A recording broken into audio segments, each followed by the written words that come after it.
For our last story in this section, please welcome Eva Ackerman, who organized this year at Madison Park Community Development Corporation. Thank you, Gabriel.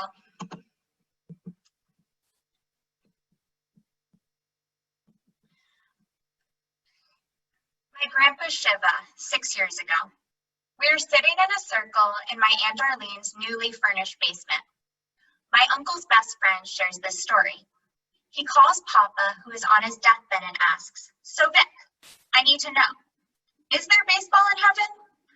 Papa replies, "Well, I have good news and bad news. The good news is that there is baseball in heaven." His friend exclaims, "Then what could be the bad news?" Papa, without a pause, "You're pitching on Sunday." 6 years later and 2 months into quarantine, I'm running out of fun activities to keep myself occupied, so naturally, I turn to a recording of Papa Shiva. As I listen to story after story from dear friends and family, I oscillate between tears and laughter. I keep repeating to myself, how can I manage to find beauty and delight in the face of struggle like Papa did? This question brings me back to 6 months ago. I'm sitting in the circle again, this time on tattered furniture while eating Shabbat dinner at our mid-year join retreat.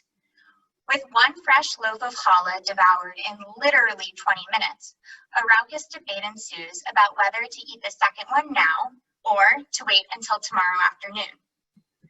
At first, it seems like a fun game. We laugh and tease each other, but then people's voices get louder and louder. Heads throbbing from the noise, a couple of the members of the cohort leave and are forced to eat dinner by themselves. As someone with quite a few food allergies, I feel like a good neutral mediator because I can't eat the challah in the first place. So, after a late night discussion on how to engage the full group, Natanya and I present a proposal the next morning. We ask that one person speaks at a time and that we include more pauses in conversations. Sleepy and half-closed eyes turn quickly into bugged out and startled facial expressions. Several fellows immediately ask, how will we still have fun with these new restrictions? I'm taken aback. Who cares about your fun? Go have fun at home. I just want to ensure that no one has a migraine every night. It wasn't until I watched the Shiva video that I realized my cohort was teaching me a lesson about my own Papa's legacy.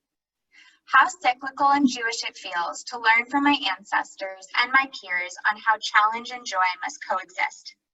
My cohort offered me the push I needed to rethink how it can bring vibrancy and laughter into every space, especially when it feels hard to do so, just like my Papa did.